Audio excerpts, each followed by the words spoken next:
માધાપરની model school ખાતે જિલ્લા શિક્ષણાધિકારી કચેરી દ્વારા બીજા તબક્કામાં કચ્છને 180 જેટલા જ્ઞાન સહાયક શિક્ષકો મળ્યા હતા. પરિણામે જે શિક્ષકોની ઘટ છે તેમાં ઘટાડો થશે અને આખરે વિદ્યાર્થીઓને સફળતાપૂર્વક અભ્યાસમાં મદદ મળશે તેવો આશાવાદ વ્યક્ત કાર્યક્રમ દરમિયાન થયો.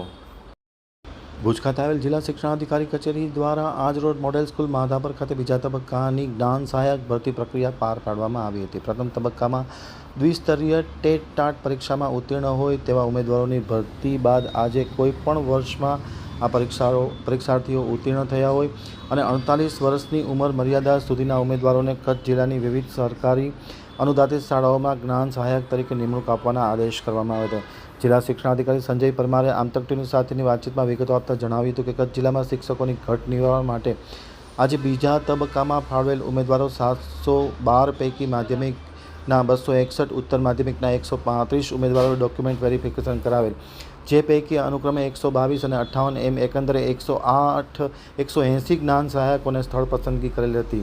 આ પ્રસંગે ખાસ કરીને ભરતી નોડલ અધિકારી પૃથ્વીરાજસિંહ ઝાલાના માર્ગદર્શન હેઠળ કચેરીના સિનિયર ક્લાર્ક બિપિનભાઈ નાગુ, સમગ્ર વહીવટ ટીમ, મોડેલ સ્કૂલના આચાર્ય વિજય કાલરિયા સહિતના લોકો ઉપસ્થિત રહીને આ ભરતી પ્રક્રિયા સફળતાપૂર્વક પાર પાડવામાં આવી હતી.